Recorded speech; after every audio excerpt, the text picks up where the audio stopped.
Ma mère a dit que mes enfants mangeraient les restes. Mon père m'a traité de servante. J'ai emmené mes enfants au restaurant et j'ai passé un appel. Quelques heures plus tard, il m'appelait, complètement paniqué. Je m'appelle Anne, j'ai 34 ans et je suis mère célibataire de mes merveilleux enfants, Léa et Julien. Grandir dans une famille riche peut sembler un rêve, mais sous la surface polie de notre manoir coulaient des courants de favoritisme qui allaient toujours vers ma sœur, Diane. Pendant des années, j'ai enduré les dîners dominicaux hebdomadaires où mes enfants et moi étions traités comme des citoyens de seconde zone. Mais le mois dernier, une simple commande de plat à emporter est devenue le point de rupture qui a tout changé. Ce qui s'est passé quand j'ai enfin pris ma défense, choqué toute ma famille et transformé nos vies pour toujours. Mes parents, Richard et Éléonore Leroy, ont bâti un empire immobilier prospère dans les Yvelines, accumulant une richesse dont la plupart des gens ne peuvent que rêver. Notre maison d'enfance était une vaste demeure bourgeoise de 7 chambres avec des jardins entretenus, une piscine et des logements pour le personnel. Mais tout ce luxe s'accompagnait d'un amour froid et conditionnel. Dès le début, ma sœur Diane était l'enfant chéri. Elle était le portrait craché de notre mère avec ses cheveux blonds parfaitement coiffés, ses yeux verts et un sourire qui pouvait charmer n'importe qui. De 4 ans mon aînée, Diane a appris très tôt qu'elle pouvait obtenir tout ce qu'elle voulait simplement en demandant. Ses récitals de ballet étaient des événements familiaux qui exigeaient la présence de tout le monde. Ses œuvres d'art étaient encadrées professionnellement et exposées en bonne place dans le couloir principal. Ses réussites scolaires, même les plus mineures, étaient célébrées par des fêtes somptueuses. Moi, en revanche, j'étais la pragmatique, la responsable. Mes cheveux bruns et mes yeux noisettes ressemblaient à ceux de ma grand-mère paternelle, que ma mère n'avait jamais particulièrement appréciés. Bien que j'excellais à l'école et que j'ai remporté plusieurs concours académiques, mes réussites étaient accueillies par des commentaires comme « C'est ce que nous attendons de toi, Anne, ou bien sûr que tu as réussi. Tu n'as rien d'autre pour te distraire. » Il n'y avait pas de fête pour mes accomplissements, pas de cadres spéciaux pour mes diplômes. Quand est venu le temps des études supérieures, Diane a intégré HEC avec une généreuse allocation mensuelle malgré ses notes médiocres. J'ai obtenu une bourse d'excellence pour étudier les sciences de l'éducation à la Sorbonne, mais j'ai quand même entendu des commentaires sur le fait que l'enseignement était une ambition si modeste pour quelqu'un de mon milieu. Après l'université, le schéma a continué. Diane a épousé Bertrand, un cadre financier issu d'une autre famille riche, lors d'un mariage qui a coûté plus cher que la plupart des maisons. J'ai rencontré Thomas, un architecte gentil et travailleur, lors d'une soirée entre amis. Lorsque nous nous sommes fiancés, la première question de ma mère a été de savoir si nous allions signer un contrat de mariage, chose qu'elle n'a jamais mentionnée à Diane. Adulte, Diane a continué à mener une vie de rêve. Elle n'a jamais travaillé un seul jour de sa vie, se concentrant plutôt sur les galas de charité et les clubs privés qui lui permettaient de réseauter avec d'autres familles fortunées. Mes parents leur ont offert, à elle et à Bertrand, une première maison comme cadeau de mariage et continuent de subventionner leur style de vie. Pendant ce temps, j'ai construit une carrière de professeur des écoles, trouvant une véritable satisfaction à aider les jeunes esprits à grandir malgré un salaire modeste. Il y a 3 ans, ma vie soigneusement construite s'est effondrée lorsque j'ai découvert que Thomas avait une liaison avec une collègue. Le divorce a été rapide mais douloureux, me laissant élever nos enfants en grande partie seul. Thomas paie une pension alimentaire, mais elle est souvent en retard et jamais suffisante. Mes parents auraient pu m'aider pendant cette transition difficile, mais au lieu de cela, ils ont commenté que j'aurais dû faire plus d'efforts pour que le mariage fonctionne et se sont demandé pourquoi Thomas m'avait trompé. Malgré ces défis, je suis immensément fier de subvenir aux besoins de Léa et Julien. Léa, qui a maintenant 10 ans, a hérité de mon amour pour les livres et passe des heures à dessiner et à écrire des histoires. Elle est sensible et attentionnée, toujours la première à remarquer quand quelqu'un est triste. Julien, 8 ans, est notre petit scientifique, posant constamment des questions sur le fonctionnement des choses et menant des expériences dans notre petite cuisine. Les 2 enfants sont d'une politesse sans faille, ce que de nombreux enseignants ont souligné lors des réunions parents-professeurs. La tradition du dîner dominical hebdomadaire au manoir de mes parents a commencé lorsque Diane et moi avons eu des enfants. La famille devrait se réunir régulièrement, insistait ma mère, bien que ces dîners soient rapidement devenus un autre lieu pour souligner les différences de traitement entre nos enfants. Les enfants de Diane, Hugo, 12 ans, et Chloé, 9 ans, arrivent avec les derniers gadgets électroniques et des vêtements de marque. Ils interrompent les adultes, exigent des plats spécifiques préparés juste pour eux et cassent fréquemment des objets sans grandes conséquences. En revanche, mes enfants ont appris à ne parler que lorsqu'on leur adresse la parole lors de ces rassemblements, à accepter ce qui est servi sans se plaindre et à proposer leur aide pour le nettoyage, bien que leur aide soit généralement déclinée avec un dédaigneux, nous avons du personnel pour ça, ma chérie. Les insultes subtiles et les commentaires passifs-agressifs ont été des compagnons constants lors de ces dîners. Oh, ce haut est si pratique. J'imagine que les professeurs doivent être économes avec leur garde-robe où les enfants ont l'air en bonne santé, même sans ces activités extrascolaires coûteuses. J'ai enduré ces commentaires en me disant que maintenir les liens familiaux était important pour mes enfants, malgré le coût émotionnel. Ces derniers mois, le mauvais traitement s'était nettement intensifié. Diane venait de rentrer de 3 semaines de vacances en Europe que nos parents avaient financées comme une pause santé mentale pour elle. Pendant ce temps, je travaillais à l'école d'été pour pouvoir acheter de nouveaux vêtements pour mes enfants qui grandissaient. Chaque semaine, Diane régalait tout le monde avec des récits de cafés parisiens et de plages italiennes tout en me lançant des regards suffisants. Mes parents rayonnaient de fierté de voir à quel point leurs filles et leurs petits-enfants devenaient cultivés, ignorant délibérément que mes enfants n'avaient jamais même profité de modestes vacances en famille. J'avais appris à ravaler ma fierté il y a des années, mais je ne m'attendais pas à ce qui allait se passer ce dimanche soir, lorsqu'une simple commande à emporter a révélé à quel point ma famille nous méprisait. Ce dimanche fatidique a commencé comme n'importe quel autre jour de week-end dans notre modeste appartement de 3 pièces. Je me suis levé tôt malgré le fait que ce soit mon seul jour de grasse matinée, car Léa avait besoin d'aide pour son projet de science à rendre le lundi et Julien voulait s'entraîner à la lecture avec moi. La lumière du soleil matinal filtrait à travers les rideaux de notre cuisine pendant que je préparais des crêpes en forme de dinosaure, une petite tradition qui rendait notre budget limité moins restrictif. « Maman, tu crois que mamie aimera le dessin que j'ai fait pour elle ?» demanda Léa avec soin, plaçant son œuvre d'art dans un dossier pour la garder intacte. Elle avait passé des heures à créer un portrait de famille, capturant méticuleusement des détails comme le motif de la broche préférée de ma mère. « Il est magnifique, ma chérie. Je suis sûr qu'elle va l'adorer, dis-je. Bien qu'en privé, je craignais qu'il ne soit ajouté au tiroir des œuvres d'art de mes enfants qui ne semblaient jamais arriver sur le réfrigérateur, contrairement aux créations souvent moins impressionnantes des enfants de Diane. À midi, j'aidais les enfants à préparer un crumble aux pommes maison à apporter pour le dîner. Mes parents n'attendaient jamais de Diane qu'elle contribue à ses repas, mais on m'avait appris qu'un invité ne devait jamais arriver les mains vides. Bien que nous soyons de la même famille, je me sentais toujours plus comme une visiteuse dans la maison de mon enfance. « Je peux saupoudrer la garniture, maman ?» demanda Julien, se hissant sur la pointe des pieds pour regarder dans le saladier. « Bien sûr, mon grand. Souviens-toi juste comme je te l'ai montré, comme si tu nourrissais de petits oiseaux. » Je lui montrai le mouvement doux entre mes doigts. Au moment où nous terminions, j'entendis un bruit inquiétant venant de l'extérieur. En courant à la fenêtre, je vis un liquide s'échapper de sous ma vieille Peugeot 208 de 10 ans. Mon cœur se serra. Les réparations de voitures n'étaient absolument pas prévues dans le budget serré de ce mois-ci. « Tout va bien, maman ?» demanda Léa, remarquant mon expression. « Juste un petit problème de voiture, ma puce. Rien d'inquiétant. » Je forçai un sourire. « Laissez-moi appeler oncle Marc. » Mon voisin Marc était un mécanicien qui m'aidait parfois pour des problèmes mineurs.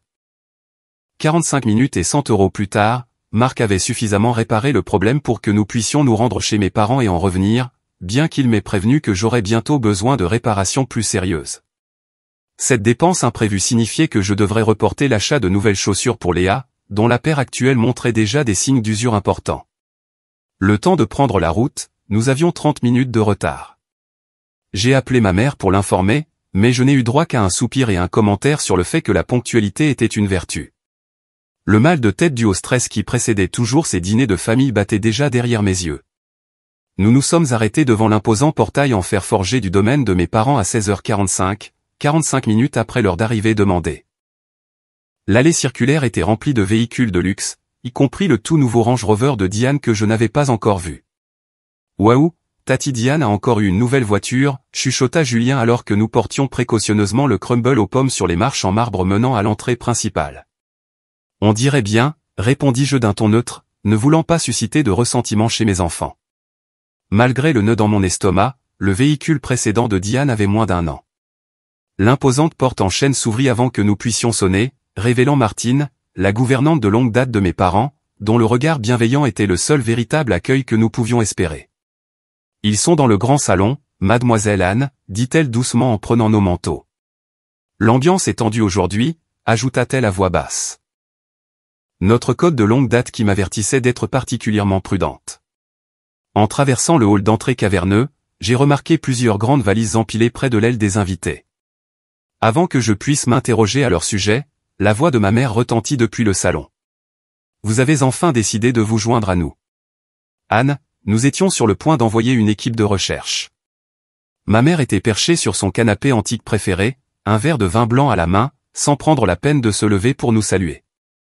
À 63 ans, Éléonore Leroy conservait la silhouette élancée et la posture parfaite de ses jours de débutante, ses cheveux blonds argentés expertement colorés et coiffés chaque semaine. Je suis désolé pour le retard. Problème de voiture, expliquai-je en faisant avancer mes enfants. Nous avons apporté le dessert. Mon père leva à peine les yeux de son journal financier. Martine, emportez ça à la cuisine, ordonna-t-il, sans même nous regarder. À 65 ans, Richard Leroy restait une figure imposante avec sa chevelure argentée et ses costumes sur mesure qu'il portait même pour les dîners de famille. Diane se prélassait sur le canapé moelleux, faisant défiler son téléphone. Encore des problèmes de voiture? Peut-être que si tu avais un véhicule fiable comme une adulte, ricana-t-elle en rejetant ses cheveux parfaitement méchés. Ses enfants, Hugo et Chloé, étaient affalés par terre, jouant avec ce qui semblait être des tablettes flambant neuves. Mamie, papy, on est là, cria Chloé quand elle nous a enfin remarqués, sautant pour courir vers mes parents. Tu m'as ramené quelque chose? Ma mère s'illumina immédiatement, posant son verre de vin pour embrasser Chloé. Ma chérie, j'ai trouvé la plus belle poupée dans le placard du hall, du temps où ta mère était petite. Martine l'a nettoyée pour toi. Léa s'avança timidement, tendant son dessin soigneusement réalisé. J'ai fait ça pour toi, mamie. Ma mère prit le papier du bout des doigts, comme si cela pouvait tacher son chemisier en soie. Quelle créativité. Martine peut le mettre en lieu sûr. Le dessin fut remis à la gouvernante sans un second regard. J'ai ravalé ma déception et ma colère, posant une main rassurante sur l'épaule de Léa alors que son visage se décomposait. C'est magnifique, Léa. Peut-être que mamie pourra l'encadrer pour son bureau. Ma mère fit un bruit évasif et reporta son attention sur Chloé, qui déballait déjà une poupée de porcelaine antique que je reconnus comme étant celle que je n'avais jamais eu le droit de toucher quand j'étais enfant. Julien se tenait maladroitement à mes côtés, regardant Hugo montrer sa nouvelle tablette de jeu à mon père, qui hochait la tête avec un intérêt apparent, chose qu'il n'avait jamais montrée pour les réussites scientifiques de Julien. Anne, les enfants ont l'air d'avoir encore grandi hors de leurs vêtements, observa ma mère d'un œil critique. Un âge si difficile. Ils ont sans cesse besoin de nouvelles choses, n'est-ce pas? Avant que je puisse répondre, Diane intervint. Eh bien, certains d'entre nous anticipent ces choses, mère. Tout le monde n'attend pas que ses enfants aient l'air de s'habiller dans des friperies. La cruauté désinvolte me serra la poitrine, mais des années de pratique m'ont aidé à garder une expression neutre. Nous nous en sortons très bien, merci, dis-je simplement. Alors que nous nous installions dans la conversation inconfortable d'avant-dîner, j'ai remarqué d'autres signes que quelque chose d'inhabituel se passait aujourd'hui. Diane n'arrêtait pas de mentionner que son mari Bertrand était en voyage d'affaires pour une durée indéterminée, un détail qu'elle répétait avec une étrange insistance. Mon père semblait distrait, vérifiant son téléphone fréquemment avec un front soucieux, et ma mère, toujours l'hôtesse parfaite, n'avait même pas pris la peine de nous offrir des rafraîchissements. Après environ 20 minutes de cette interaction tendue, ma mère a soudainement annoncé « Je suis tout simplement trop épuisé pour cuisiner ce soir après avoir organisé le déjeuner du club de jardinage hier. Nous allons commander à emporter. » C'était sans précédent. En 15 ans de dîners dominicaux, ma mère n'avait jamais suggéré de commander à emporter, faisant souvent des commentaires acerbes sur les gens qui ne prenaient pas la peine de préparer de vrais repas de famille. Mon père hocha la tête en signe d'accord. Excellente idée. Nous ne regarderons pas à la dépense. Les enfants devraient avoir tout ce qu'ils veulent. La façon dont il a insisté sur les enfants en ne regardant que la progéniture de Diane a clairement montré de quels petits-enfants il parlait.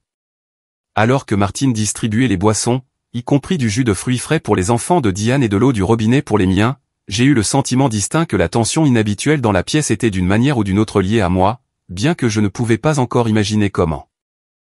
Rassemblons-nous tous dans le salon pour décider de ce que tout le monde veut, annonça ma mère, nous conduisant du salon formel à la pièce de vie plus spacieuse avec ses plafonds cathédrales et ses baies vitrées donnant sur les jardins manucurés. Cette pièce, comme chaque espace dans la maison de mes parents, était impeccablement décoré avec des antiquités et des œuvres d'art d'une valeur inestimable qu'il était généralement interdit aux enfants de toucher. Les enfants de Diane, cependant, se sont immédiatement affalés sur le canapé de couleur crème avec leurs chaussures, laissant de petites traces de terre que Martine nettoierait plus tard discrètement. Mes enfants se sont perchés avec précaution sur le bord d'une causeuse, leur posture parfaite après des années à se faire rappeler de ne pas se tenir avachis comme des gens du commun. Je me suis assise à côté d'eux, calculant déjà mentalement combien d'argent je pouvais me permettre de contribuer à ce repas à emporter inattendu sans complètement faire dérailler notre budget de la semaine. Mon père a sorti un petit carnet en cuir et un stylo en or de sa poche de poitrine, des objets qu'il utilisait généralement pour noter des idées d'investissement ou les coordonnées d'importants partenaires commerciaux. Alors, qu'allons-nous commander, Éléonore? Pourquoi ne demandes-tu pas aux enfants ce qu'ils aimeraient? Ma mère sourit chaleureusement en se tournant vers les enfants de ma sœur. Hugo, Chloé, que voudriez-vous pour le dîner ce soir? Absolument tout ce que vous voulez. Hugo leva à peine les yeux de sa tablette. Je veux des sushis. Pas les sushis normaux. Je veux les Dragon Rolls spéciaux avec les paillettes d'or comme ceux qu'on a eus à Tokyo. Chloé enroula ses cheveux autour de son doigt. Je veux des pâtes de ce restaurant italien. Celles avec la sauce à la truffe qui coûte plus cher, et du pain à l'ail et du tiramisu. Mon père nota consciencieusement leur commande, hochant la tête d'un air approbateur. Excellent choix. Le nouveau restaurant japonais en ville propose bien des options à la feuille d'or, je crois. Et nous pouvons certainement commander chez Vincenzo pour les pâtes. Diane s'étira paresseusement sur le canapé. Je prendrai le saumon poêlé avec cet incroyable risotto de chez Vincenzo, et peut-être une de leurs eaux pétillantes importées.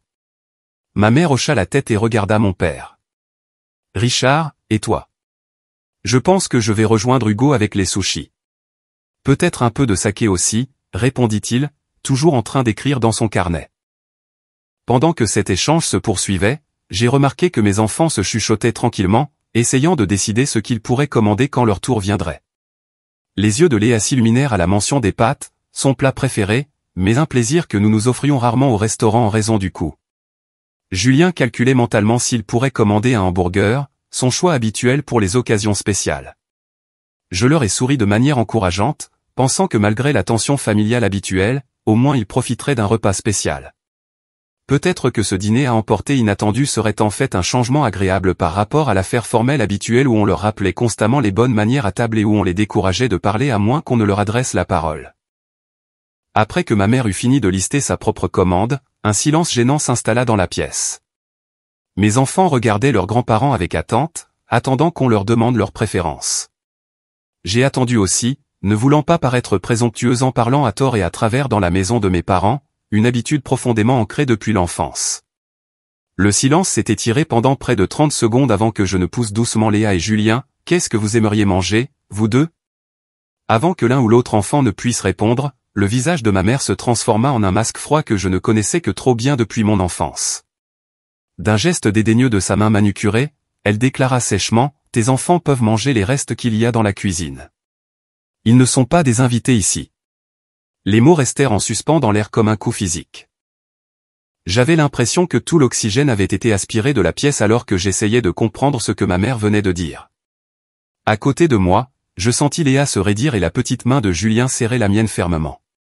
Avant que je puisse formuler une réponse, Diane laissa échapper un ricanement. « Et n'oublie pas, Anne, je reste toute la semaine, donc tu couvres aussi mes repas. » Elle examina ses ongles parfaits avant d'ajouter, « Bertrand est en voyage pour le travail, et je ne supporte tout simplement pas d'être seul dans notre maison. Mère et père ont accepté que je reste ici, et comme ils couvrent les dépenses de Hugo et Chloé, tu peux te charger des miennes. » Mon esprit s'emballa pour donner un sens à cette situation bizarre. Pourquoi devrais-je couvrir les frais de repas de Diane chez nos parents?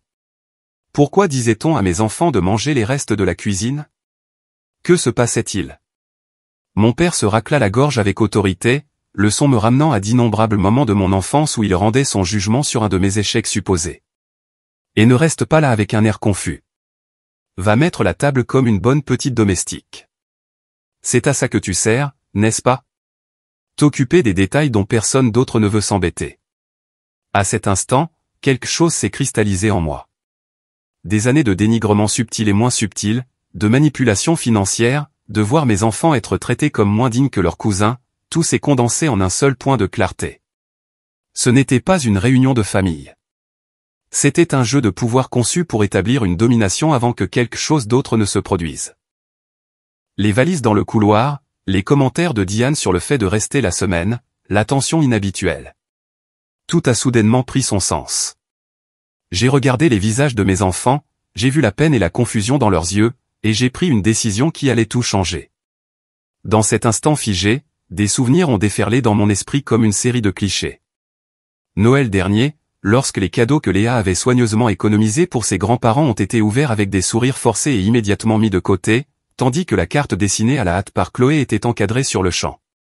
Le 7e anniversaire de Julien, lorsque mes parents sont arrivés avec 3 heures de retard avec des cadeaux extravagants pour Hugo, pour qu'il ne se sente pas exclu, mais rien pour le garçon dont c'était l'anniversaire.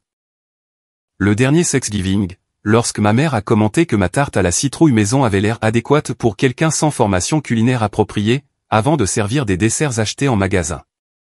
Pendant des années, j'avais accepté ce traitement, me disant qu'il était important pour mes enfants d'avoir une relation avec leurs grands-parents malgré le coût émotionnel. Je m'étais convaincu qu'endurer l'humiliation était en quelque sorte noble, que tendre l'autre joue enseignait à mes enfants la patience et la résilience. Mais en regardant leurs yeux baissés maintenant, j'ai réalisé que je leur avais appris quelque chose de bien plus dommageable, qu'ils devaient accepter d'être traités comme s'ils ne méritaient pas le respect le plus élémentaire. Avec un calme qui me surprit même, j'ai pris les mains de mes enfants. Léa, Julien, nous partons, dis-je doucement mais fermement. La tête de mon père se releva brusquement de son carnet. Ne sois pas ridicule, Anne. Tu réagis de manière excessive comme d'habitude. Personne ne part, ajouta ma mère avec un sourire glacial. Tu fais toujours ça. Faire une scène pour rien. Les enfants peuvent avoir des sandwichs de la cuisine. Ce n'est pas comme s'ils appréciaient la grande cuisine, de toute façon. Diane leva les yeux au ciel de façon dramatique. Voilà le numéro de la martyre. Pauvre Anne, toujours si persécutée. Accepte simplement que certaines personnes comptent plus que d'autres. C'est la vie. Je suis resté immobile, tenant les mains de mes enfants. Non, ça, c'est ta vie, pas la nôtre. Plus maintenant. Mon père fit un geste dédaigneux. Assieds-toi, Anne.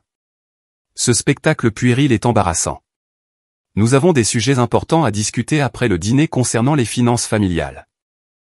Quelque chose dans son ton a confirmé mes soupçons qu'il se passait plus de choses ici que les dynamiques de pouvoir habituelles. Mais quelle que soit la crise ou le stratagème qui se préparait, j'ai soudain réalisé que je m'en fichais. J'avais passé toute ma vie à trop me soucier de ces gens qui se souciaient si peu de moi ou de mes enfants. Je suis sûr que vous avez des sujets importants à discuter, mais ils devront attendre un autre moment, répondis-je, guidant mes enfants vers la porte. Le visage de ma mère afficha une surprise sincère, comme si elle ne s'était vraiment pas attendue à ce que je parte réellement. Tu ne peux pas simplement partir comme ça. Et la loyauté familiale? L'ironie de sa déclaration était si profonde que j'ai failli rire. La loyauté, ça va dans les deux sens, mère. En arrivant dans le couloir, je me suis agenouillé au niveau de mes enfants. Allez chercher vos vestes, s'il vous plaît. Nous allons avoir un dîner spécial ailleurs ce soir. Leurs yeux s'écarquillèrent de confusion mais aussi de soulagement. Tu es sûre, maman? Chuchota Léa. Mamie a l'air vraiment en colère. J'en suis très sûre, ma chérie. Nous méritons d'être traités avec respect. Et si nous ne pouvons pas le trouver ici, nous irons ailleurs. Alors que les enfants allaient récupérer leur veste auprès de Martine, qui se tenait à proximité avec une expression sympathique, Diane est apparue dans l'embrasure de la porte du couloir. Tu sais, ils ne t'ont invité aujourd'hui que parce qu'ils ont besoin de quelque chose de toi, dit-elle, sa voix tenant un étrange mélange de méchanceté et de quelque chose qui ressemblait presque à de l'envie. Ils allaient te demander de nous héberger, moi et les enfants, chez toi pendant un certain temps. Mais je leur ai dit que tu n'accepterais jamais à moins qu'ils ne te brisent d'abord. Les pièces du puzzle se sont mises en place. Vous hébergez chez moi? Pourquoi auriez-vous besoin de rester avec moi? Diane examina ses ongles manucurés, évitant mon regard. Juste quelques ajustements financiers temporaires. L'entreprise de Bertrand se restructure. Rien de grave. Avant que je puisse traiter cette révélation, mon père est apparu derrière Diane. Anne, arrête ces bêtises immédiatement. Ta sœur a besoin de ton aide. Et en tant que famille, tu es obligé de la lui fournir. Mon appartement de 3 pièces que vous avez à plusieurs reprises qualifié de boîte à chaussures déprimante est soudainement un logement acceptable pour Diane et ses enfants, demandai-je, l'absurdité de la situation devenant de plus en plus claire. Ce n'est que pour quelques mois, jusqu'à ce que nous réglions certaines questions d'investissement, répondit sèchement mon père. Ta sœur a un certain niveau de vie qui doit être maintenu. Et mes enfants, que vaut leur niveau de vie pour cette famille? Ma mère est apparue maintenant, complétant le mur de désapprobation qui me faisait face. Tu es égoïste. Anne, ta sœur est dans une position délicate en ce moment. Léa et Julien sont revenus avec leurs vestes, se tenant près de moi en sentant la tension. J'ai posé des mains protectrices sur leurs épaules. Nous partons maintenant. Si vous voulez discuter du fait que Diane reste avec nous, vous pouvez appeler demain et demander correctement, avec le respect que vous montreriez à n'importe quel autre adulte à qui vous demandez une aide significative. Diane ricana. Elle part vraiment. Je vous avais dit qu'elle était devenue difficile depuis le divorce. Alors que nous nous tournions vers la porte, mon père a crié. Si tu pars maintenant, ne t'attends pas à notre aide quand tu en auras inévitablement besoin. La loyauté familiale n'est pas quelque chose que tu peux simplement rejeter quand ce n'est pas pratique. J'ai fait une pause, regardant en arrière les 3 d'entre eux, debout, unis dans leur suffisance et leur condescendance. Je n'ai jamais reçu votre aide quand j'en avais besoin. Pas quand Thomas est parti. Pas quand j'avais besoin d'une garde d'enfants pour garder mon travail. Pas quand Léa avait besoin d'un appareil dentaire. Ce que j'ai reçu, ce sont des jugements, des critiques et des rappels constants que nous sommes en quelque sorte moins importants que le reste de cette famille. Ça se termine ce soir. Sur ce, j'ai guidé mes enfants à l'extérieur, ignorant les protestations continues derrière nous. En marchant vers la voiture, Julien m'a regardé avec de grands yeux. On a des ennuis, maman? J'ai serré sa main de manière rassurante. Non, mon chéri. Je pense que nous sommes enfin sortis d'affaires. En nous éloignant du manoir, j'ai ressenti une étrange légèreté malgré l'incertitude qui nous attendait. J'ai jeté un coup d'œil à mes enfants dans le rétroviseur, notant leurs expressions confuses mais soulagées, et j'ai pris une décision spontanée. Que diriez-vous de dîner chez Auguste ce soir? Leur allaitement d'excitation m'ont tout dit. Auguste était le genre de brasserie haut de gamme devant laquelle nous passions en voiture, mais où nous n'entrions jamais, le genre d'endroit où un seul repas coûterait plus que notre budget d'épicerie hebdomadaire. Mais ce soir, il me semblait important de faire une déclaration, non pas à ma famille, mais à mes enfants et à moi-même. Nous valions plus que les restes de la cuisine de quiconque. La brasserie Auguste se dressait comme une élégante île de lumière dorée et chaude au milieu des ombres du soir du centre-ville. Le voiturier a légèrement haussé les sourcils devant notre modeste Peugeot, mais a ouvert nos portières avec le même panache qu'il avait montré pour la Mercedes qui nous précédait. Je lui ai tendu les clés avec un pourboire plus petit que d'habitude, mais c'était tout ce que je pouvais me permettre. Bienvenue chez Auguste. L'hôtesse nous a accueillis, son sourire professionnel ne faiblissant que brièvement alors qu'elle évaluait notre tenue décontractée du dimanche au milieu d'une mer de costumes d'affaires et de robes de cocktail. Avez-vous une réservation? Non, je crains que non, ai-je admis, me demandant soudain si cette décision impulsive se terminerait par une déception. À ma surprise, l'hôtesse a vérifié sa tablette et a hoché la tête. Nous avons eu une annulation.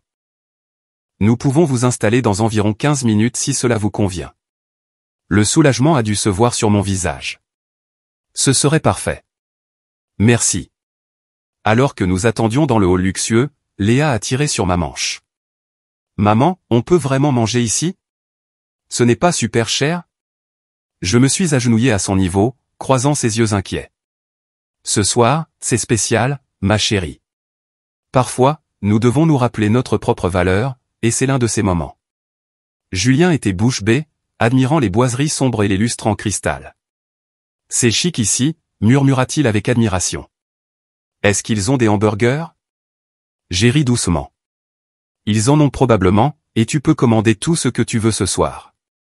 Lorsque nous avons finalement été assis à une table recouverte d'une nappe blanche impeccable, un serveur est rapidement apparu avec des menus reliés en cuir et un sourire sincère. Bonsoir.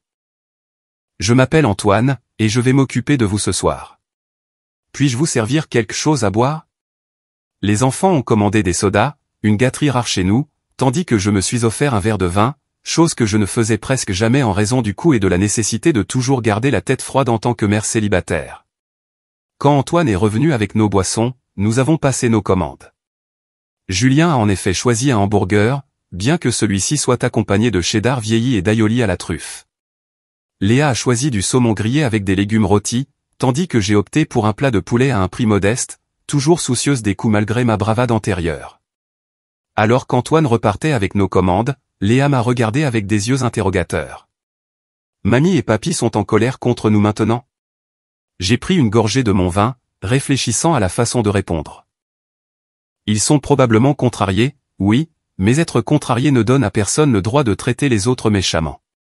Pourquoi mamie a dit qu'on devait manger les restes? Demanda Julien, son jeune visage plissé par la confusion. On a fait quelque chose de mal? Mon cœur s'est serré à sa question, à l'idée qu'il puisse croire qu'il méritait un tel traitement. Non, mon chéri. Vous n'avez absolument rien fait de mal. Parfois, les adultes ont des sentiments compliqués qui les poussent à dire des choses méchantes, mais cela les concerne eux, pas vous. Est-ce que Tati Diane va vraiment vivre avec nous? Demanda Léa, l'inquiétude évidente dans sa voix.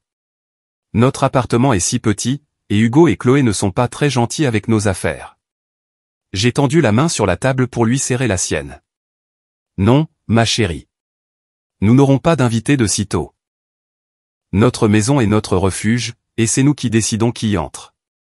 Au fil de notre conversation, j'ai vu mes enfants se détendre progressivement, leurs épaules s'abaissant de leur posture défensive, leur sourire devenant plus sincère. Ils ont commencé à parler de l'école et de leurs amis, la tension antérieure se dissipant dans ce luxe inattendu. Lorsque notre nourriture est arrivée, magnifiquement présentée et en portions assez généreuses pour garantir des restes, les yeux des deux enfants se sont écarquillés. C'est le plus gros hamburger que j'ai jamais vu, s'est exclamé Julien. Mon saumon a des fleurs dessus, s'émerveilla Léa, faisant référence à la garniture comestible. Nous avons savouré chaque bouchée. La qualité exceptionnelle rendait même les aliments familiers extraordinairement savoureux. En regardant mes enfants profiter de cette gâterie rare, j'ai réalisé que je ne les avais jamais vraiment défendus auparavant. Je leur avais appris à tolérer le manque de respect, à accepter moins que ce qu'ils méritaient, tout cela au nom du maintien de liens familiaux qui étaient toxiques à la base. Je dois aller aux toilettes, leur ai-je dit quand nous avons terminé nos plats principaux. Je reviens tout de suite. Voulez-vous regarder la carte des desserts pendant que je suis parti? Le hochement de tête enthousiaste m'ont fait sourire alors que je traversais le restaurant. Une fois dans les élégantes toilettes, j'ai sorti mon téléphone et l'ai fixé un long moment avant de passer un appel que j'aurais dû faire il y a des années. Le téléphone a sonné 3 fois avant qu'une voix familière ne réponde. Anne, c'est toi, ma chérie? Bonjour, marraine Patricia, dis-je, ma voix se brisant légèrement. J'espère que je n'appelle pas trop tard. Patricia de Courcy avait été la camarade de chambre de ma mère à l'université et autrefois sa meilleure amie avant une brouille il y a des décennies que ni l'une ni l'autre ne m'a jamais complètement expliqué. Elle était restée ma marraine malgré la rupture, envoyant des cartes d'anniversaire et des cadeaux de fin d'études, bien que mes parents m'aient découragé de maintenir un contact étroit. À 72 ans, Patricia était veuve, sans enfant et, selon les ragots de la famille, extrêmement riche grâce aux investissements technologiques de son défunt mari. Il n'est jamais trop tard pour avoir de tes nouvelles, ma chère. Bien que j'admette que je suis surprise. Est-ce que tout va bien? Tu as l'air contrarié. Sa chaude sollicitude a fait tomber les murs émotionnels que j'avais maintenus toute la soirée. Dans un flot de mots, je me suis retrouvé à tout expliquer, des années de mauvais traitements subtils à la cruauté flagrante de ce soir. Je lui ai parlé de mes enfants à qui on a dit de manger les restes, des problèmes financiers apparents de Diane, des tactiques manipulatrices de mon père. Il y a eu une longue pause quand j'ai fini de parler, et pendant un moment, j'ai craint d'avoir dépassé les bornes en me confiant à quelqu'un à qui je n'avais pas parlé depuis des années. J'attends cet appel depuis très longtemps, dit enfin Patricia, sa voix à la fois triste et résolue. Je me suis toujours demandé quand tu atteindrais ton point de rupture avec eux. Vous saviez, demandai-je, surprise. Bien sûr que je savais. Pourquoi penses-tu qu'Éléonore et moi nous sommes brouillés? Je l'ai confrontée sur la façon dont elle te traitait quand tu n'étais qu'une enfant. Richard montrait déjà un favoritisme si flagrant envers Diane, et j'ai dit à Éléonore qu'elle devait être le contrepoids pour s'assurer que tu te sentes aimé de la même manière. Elle m'a accusé d'interférer dans son éducation et m'a dit de ne plus jamais en parler si je voulais rester dans ta vie. Je me suis appuyé contre le comptoir en marbre, absorbant cette révélation. Je n'ai jamais su. Ta mère a été claire, si je te le disais, on m'interdirait de te voir complètement.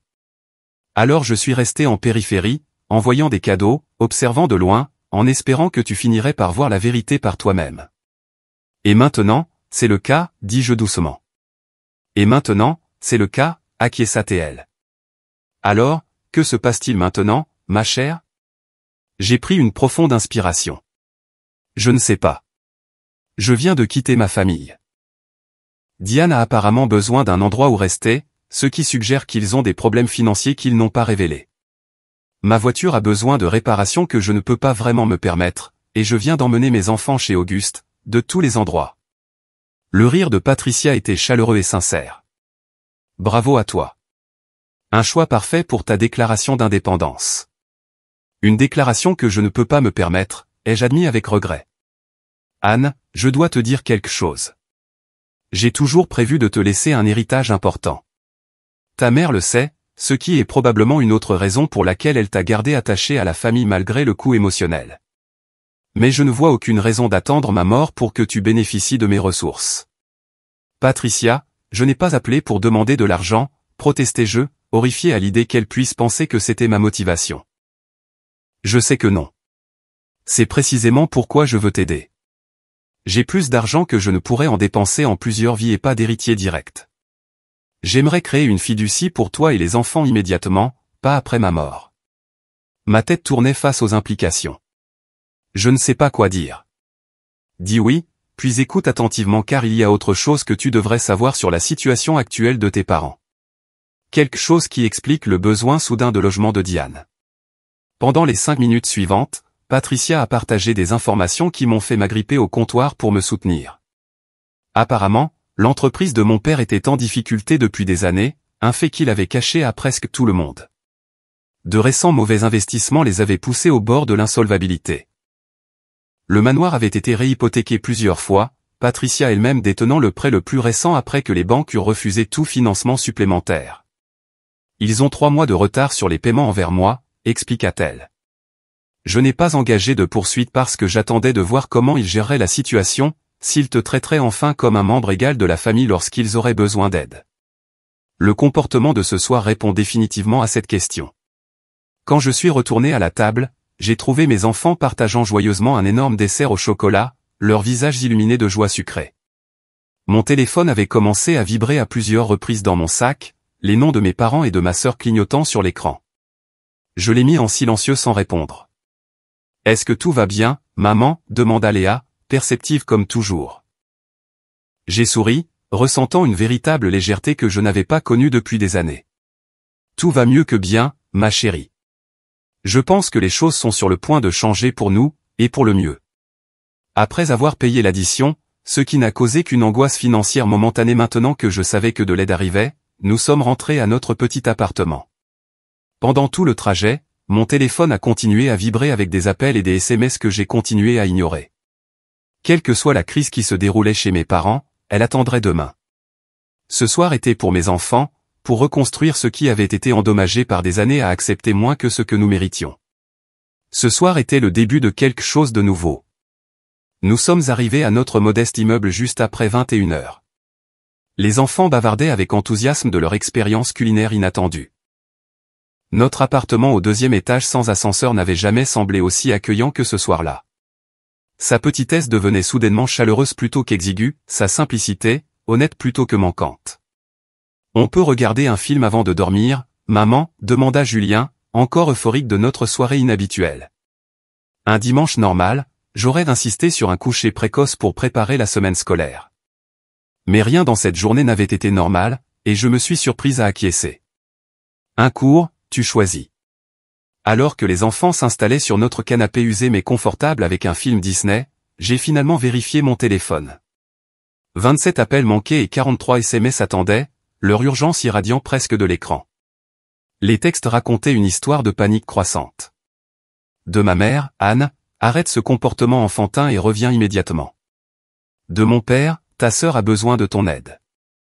C'est une affaire de famille. De Diane, tu as toujours été égoïste. Mère et père sont furieux. Au fil du temps, le ton a changé radicalement. De ma mère, s'il te plaît, rappelle-nous. Nous devons discuter de sujets importants. De mon père, Anne, c'est urgent. La situation financière nécessite une discussion familiale. De Diane, écoute, je suis désolé pour le commentaire sur les restes de cuisine. Rappel, c'est tout. Et enfin, les messages les plus récents de ma mère, Patricia nous a appelés. S'il te plaît, nous devons parler. De mon père, quoi que Patricia t'ait dit, nous pouvons l'expliquer. Ne prends aucune décision pour l'instant. De Diane, vas-tu vraiment laisser Patricia de Courcy te monter contre ta propre famille après tout ce que nous avons fait pour toi? J'ai failli rire à ce dernier message, l'audace de prétendre qu'ils avaient fait quoi que ce soit pour moi alors que la réalité était tout le contraire. J'ai de nouveau mis mon téléphone en silencieux et j'ai rejoint mes enfants pour le film, décidant que quel que soit le drame qui se déroulait, ils pouvaient attendre le matin. Après avoir couché les enfants avec des câlins supplémentaires et des assurances qu'ils n'avaient rien fait de mal chez leurs grands-parents, je me suis préparé pour la semaine à venir, préparant les vêtements d'école et les déjeuners comme je le faisais toujours le dimanche soir. La routine était réconfortante, un rappel que malgré le séisme émotionnel de la soirée, notre vie quotidienne continuerait. J'ai dormi étonnamment bien et je me suis réveillé tôt pour appeler l'école et demander une rare journée de congé personnel. Le directeur, connaissant mon assiduité parfaite, a facilement accepté. Ensuite, j'ai appelé ma voisine Sandra, qui gardait parfois mes enfants après l'école, et j'ai arrangé qu'elle les prenne pour la journée. À 9 heures précises, on a frappé à la porte de mon appartement. Patricia se tenait là, élégante dans un simple tailleur pantalon bleu marine, ses cheveux argentés coiffés en un carré classique. Derrière elle se tenait un homme à l'air sérieux, portant une mallette en cuir. « Bonjour, ma chère », me salua-t-elle avec une étreinte chaleureuse. « Voici Maître Dubois, mon avocat.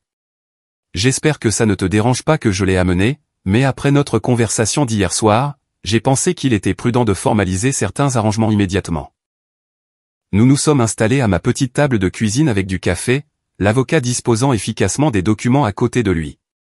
Patricia a expliqué qu'elle avait en effet appelé mes parents après notre conversation, les informant qu'elle allait accélérer le calendrier de certaines affaires financières. L'hypothèque sur leur propriété est maintenant officiellement en défaut, expliqua-t-elle. Normalement, cela déclencherait un long processus de saisie, mais il y a une clause dans notre accord qui accélère le calendrier en cas de. Elle jeta un coup d'œil à son avocat qui fournit le terme « changement défavorable important de la situation financière ». Maître Dubois se racla la gorge. En termes simples, Madame de Courcy a le droit légal d'exiger le remboursement immédiat de la totalité du prêt, sur la base d'informations concernant d'autres dettes et de fausses déclarations financières qui ont récemment été révélées. Je les ai regardés fixement, essayant de comprendre les implications. Vous voulez dire que mes parents pourraient perdre leur maison? Patricia me tapota doucement la main. Ils allaient la perdre de toute façon, Anne. L'entreprise de Richard est dans le rouge depuis près de 3 ans. Il a emprunté des sommes de plus en plus désespérées à des taux d'intérêt exorbitants pour maintenir les apparences. Le mari de Diane, Bertrand, n'est pas parti en voyage d'affaires. Il l'a quittée après avoir découvert qu'elle avait secrètement réhypothéqué leur maison pour payer des dettes de carte de crédit. La maison est en cours de saisie, c'est pourquoi elle avait besoin d'un endroit où rester. Ma tête tournait face à ces révélations. La famille riche et parfaite face à laquelle je m'étais toujours senti inférieur n'était qu'une façade qui s'effritait de l'intérieur tout en maintenant des apparences impeccables. Qu'est-ce que tout cela signifie pour eux? Pour nous, demandai-je. Maître Dubois fit glisser un document vers moi. Madame de Courcy souhaite établir une fiducie pour vous et vos enfants. Le financement initial serait de 5 millions d'euros, avec des dispositions pour les frais de scolarité, le logement et les soins de santé. Vous en seriez la fiduciaire, avec un pouvoir discrétionnaire total sur les distributions. J'ai failli m'étouffer avec mon café. 5 millions d'euros? Patricia sourit. Une petite partie de ce dont tu hériteras finalement, mais assez pour assurer ton indépendance immédiatement. Il y a aussi une disposition pour l'achat d'une nouvelle maison si tu souhaites déménager. Alors que j'essayais d'absorber cette offre qui allait changer ma vie, on frappa de nouveau à la porte. Cette fois, c'était plutôt un martèlement insistant. Je l'ai ouverte pour trouver toute ma famille debout là. Mon père, l'air débraillé sans sa veste de costume habituelle. Les cheveux de ma mère, inhabituellement décoiffés. Diane, les yeux rouges et portant ce qui semblait être les mêmes vêtements que la veille. Et ses enfants, l'air confus et grincheux. Nous devons parler, dit mon père sans préambule, tentant de me pousser pour entrer dans l'appartement. Je suis resté ferme dans l'embrasure de la porte. Ce n'est pas le bon moment. Ma mère a regardé par-dessus mon épaule, ses yeux s'écarquillant à la vue de Patricia et de l'avocat à ma table de cuisine. C'est donc vrai. Tu t'es allié avec elle contre ta propre famille. Patricia se leva et s'approcha de la porte. Éléonore, Richard, Diane. Quelle surprise. J'expliquais justement à Anne les nouveaux arrangements financiers que j'ai pris pour elle et ses enfants. Le visage de mon père devint rouge vif. C'est une affaire de famille, Patricia. Tu n'as aucun droit d'interférer.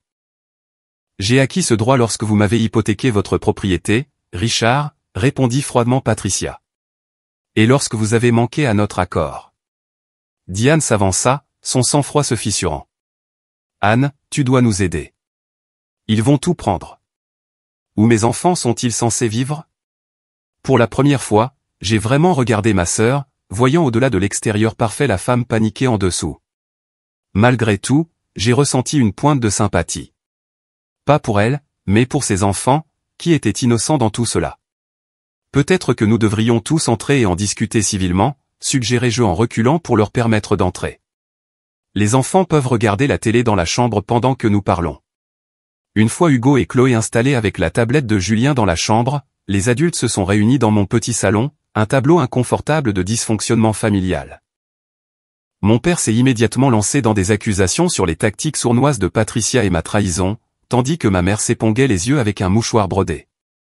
J'ai levé la main, faisant taire sa tirade. Avant d'aller plus loin, je veux comprendre exactement ce qui s'est passé. Plus de mensonges. Plus de manipulation. Au cours de l'heure suivante, la vérité a émergé par fragments, chaque révélation plus surprenante que la précédente. L'empire immobilier de mon père était en déclin depuis des années, soutenu par des investissements de plus en plus risqués qui s'étaient finalement effondrés. Le mari de Diane l'avait en effet quitté après avoir découvert qu'elle avait accumulé plus d'un demi-million d'euros de dettes de cartes de crédit secrètes. Mes parents avaient prévu de me demander d'héberger Diane et ses enfants indéfiniment pendant qu'ils tentaient de sauver ce qui restait de leurs actifs. Nous allions te dédommager, bien sûr, insista mon père, bien que les détails de cette prétendue compensation soient restés commodément vagues. En traitant mes enfants comme des domestiques et en leur disant de manger les restes, demandai-je, incapable de retenir le tranchant de ma voix. Ma mère a eu la décence d'avoir l'air embarrassée. C'était une formulation malheureuse. Le stress de la situation a été énorme. Le stress ne vous fait pas dire à des enfants qu'ils ne méritent pas le même repas que leurs cousins, Éléonore, intervint fermement Patricia.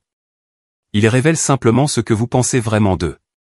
Au fur et à mesure que la conversation se poursuivait, il est devenu clair que ma famille n'était pas venue pour s'excuser, mais pour obtenir mon aide à leurs conditions. Ils s'attendaient à avoir accès à toute l'aide financière que Patricia me fournirait, la présentant comme leur dû pour des années à nous avoir inclus, moi et mes enfants, dans les rassemblements familiaux.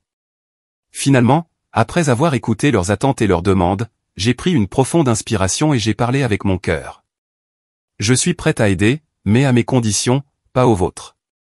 Diane et ses enfants peuvent rester avec moi pendant 2 semaines pendant qu'ils trouvent un logement convenable. Pendant ce temps, ils traiteront ma maison et mes enfants avec respect.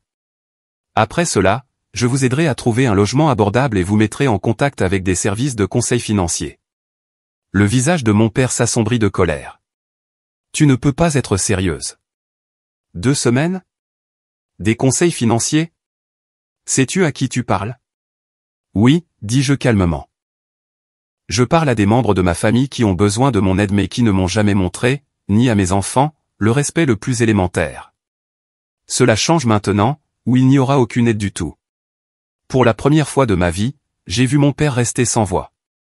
Ma mère avait l'air de pouvoir s'évanouir sous le choc d'être traitée de cette façon. Diane me fixait avec un mélange de ressentiment et de respect naissant.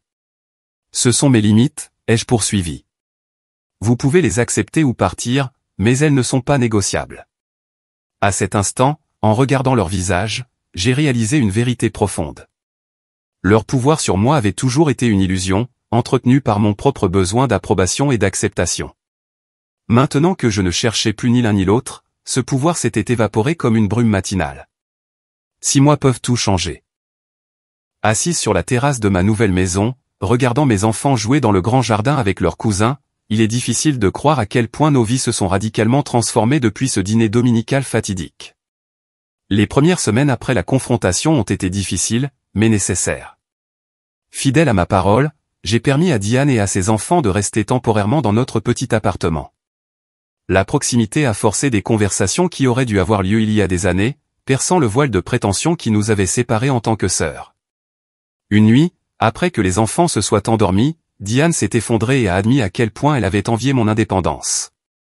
Comment, sous ses vêtements de marquer son maquillage parfait, elle s'était toujours sentie comme une coquille vide, entièrement définie par les attentes et le soutien financier de nos parents. Tu as construit ta propre vie, a-t-elle confessé en larmes. Je n'ai jamais appris à le faire. Cette conversation a marqué le début d'une nouvelle entente fragile entre nous. Pas une amitié instantanée, mais un respect mutuel qui n'avait jamais existé auparavant. Avec l'aide de Patricia, j'ai acheté une confortable maison de 4 chambres dans un bon quartier scolaire, avec un jardin pour que les enfants puissent jouer et un espace pour que je puisse lancer une petite entreprise de conseil en éducation. La fiducie qu'elle a établie a garanti que Léa et Julien n'auraient jamais à s'inquiéter des frais de scolarité ou des frais médicaux, me soulageant d'un poids énorme que je portais depuis leur naissance. Mes parents ont considérablement réduit leur train de vie, passant de leur manoir à un modeste condominium. La transition n'a pas été facile pour eux, en particulier pour ma mère, qui a eu du mal à accepter la perte de son statut social. Mais au fil des mois, j'ai commencé à voir des changements subtils en eux aussi. Mon père, contraint de prendre sa retraite lorsque son entreprise s'est finalement effondrée, a découvert une passion inattendue pour le travail du bois. Ma mère, d'abord désemparée sans son personnel et sa grande maison à gérer, s'est progressivement impliquée dans le bénévolat communautaire, ce qui semblait lui donner un but au-delà des apparences. Diane a trouvé un appartement dans son nouveau budget et, pour la première fois de sa vie d'adulte, a pris un emploi dans une boutique de vêtements. Le travail convenait à son œil naturel pour la mode et à ses compétences sociales. Et bien que le salaire soit modeste par rapport à son ancien style de vie, j'ai parfois aperçu des lueurs de fierté sincère lorsqu'elle mentionnait une journée réussie ou une cliente qu'elle avait aidée. Plus important encore, la dynamique avec les enfants a radicalement changé. Sans l'atmosphère toxique de comparaison et de favoritisme, les 4 cousins ont commencé à développer de véritables amitiés. Hugo et Chloé, d'abord rancuniers de leur situation réduite, se sont progressivement adaptés et ont même semblé soulagés par les attentes plus structurées de leur nouvelle vie. Des séances de thérapie familiale hebdomadaires, une autre condition que j'avais insisté pour mon implication continue, nous ont tous aidés à naviguer dans les émotions complexes et les schémas qui avaient défini nos relations depuis si longtemps. Notre thérapeute, la docteure Gabrielle Lecomte, nous a habilement guidés à travers des conversations difficiles sur les blessures, les attentes et la possibilité du pardon sans oublier. Les limites ne sont pas des murs, nous a-t-elle rappelé lors d'une session récente. Ce sont des clôtures avec des portails que vous contrôlez. Vous décidez quand les ouvrir et quel accès autoriser. Cette sagesse m'a aidé à maintenir l'équilibre délicat entre la compassion pour la situation de ma famille et la protection de mon propre bien-être émotionnel. Je pouvais offrir de l'aide sans sacrifier mon amour-propre ou le sentiment de valeur de mes enfants. Patricia est devenue une présence régulière dans nos vies, la figure de grand-mère que mes enfants avaient toujours méritée. Sa sagesse, son humour et son soutien inconditionnel ont guéri des blessures que je n'avais même pas réalisées que je portais. Parfois, la famille dont nous avons besoin n'est pas celle dans laquelle nous sommes nés, m'a-t-elle dit un jour alors que nous regardions les enfants jouer. Parfois, nous devons la créer nous-mêmes. Un dimanche soir, presque exactement 6 mois après l'incident des plats à emporter, j'ai organisé un dîner de famille dans ma nouvelle maison. Alors que tout le monde se rassemblait autour de ma table à manger, le contraste avec nos traditions dominicales précédentes n'aurait pas pu être plus frappant. La conversation coulait naturellement, sans les sous-entendus de jugement et de compétition qui avaient autrefois empoisonné chaque interaction. Lorsque Léa a fièrement montré à tout le monde son dernier projet artistique, ma mère l'a regardé attentivement avant d'offrir des éloges spécifiques et sincères.